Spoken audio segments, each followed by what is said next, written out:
ক্রিয়াই শক্তি, ক্রিয়াই বল, মাদক ছেড়ে খেলতে চল, এই স্লোগানের সামনে রাখিয়ে সৈয়দ আব্দুল আজিজ শাহপাড়া যুব একতা সংঘের আয়োজনে প্রথমবারের মতো ওয়ান নাইট নকআউট প্রীতি ফুটবল টুর্নামেন্ট 2025-এর ফাইনাল খেলা অনুষ্ঠিত হয়।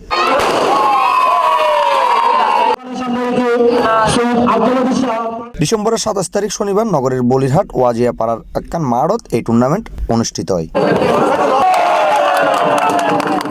টুর্নামেন্টের অর্থ সম্পাদক জুবাইদুল ইসলাম রাকিবের সঞ্চালনায় এবং সুপ্রিম কোর্ট অব বাংলাদেশের অ্যাডভোকেট ও আয়োজক কমিটির সভাপতি মোহাম্মদ শাহিদের সভাপতিত্বে এর প্রধান অতিথি হিসেবে উপস্থিত আছেন MEB ইন্ডাস্ট্রিয়াল কমপ্লেক্স লিমিটেডের ব্যবস্থাপনা পরিচালক মোহাম্মদ সোয়াইব রিয়াদ। বিশেষ অতিথি হিসেবে উপস্থিত আছেন বাংলাদেশ জাতীয় ফুটবল দলের সাবেক অধিনায়ক নাসিরউদ্দিন চৌধুরী।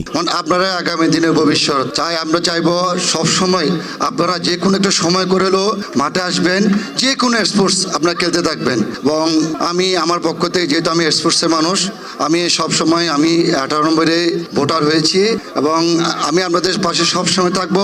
যে কোনো প্রয়োজন আমাকে ডাকবেন, ইনশাআল্লাহ সমস্ত সহযোগিতা করার জন্য আমি প্রস্তুত আছি। ফুটবল, বাস্কেটবল, ক্রিকেট, আমি 5-6টা স্পোর্টস খেলছি এবং আমার ঘরে অনেক অ্যাওয়ার্ডস মাশাআল্লাহ বুঝতে পারছি। আমিও যদি কাপড় চোপড় খুলি দেখবা আমারও কিন্তু মাসেল টাসেল আছে কিন্তু, বুঝছো তো? তেমন না যে মনে করেন আমি মাম্মি ড্যাডির ছেলে আলোয়া, বুঝছো না কি হই। যেভাবে করোনা ভাই জেনে জিয়ান গড় উদ্দেশ্য সারা নয়টু উদ্দেশ্য মাথা রাখা পড়িব, উদ্দেশ্য মাথা রাখা পড়িব। বাস্তবতার সামনে আরো বহুত কঠিন ওর আর যেভাবে আর বয়স 45-46 ফইতে যায়, ঠিক আছে না? আই যা শিখনো শিখি ফেললি, ইনকাম ওর যা গরনের এই গরির আরো সামনে গজ্জুম ইনশাল্লাহ। বাট মাথা রেখে দি দহনর আই দিবেল্লা সাইড দিয়া, ঠিক আছে না? তো লইবের বিষয় গান লইবের প্ল্যাটফর্ম মান অনারা সহ মিলিয়ে নারা ঠিক গজ্জুম ইনশাল্লাহ, সামনে ভবিষ্যৎ গজ্জুম।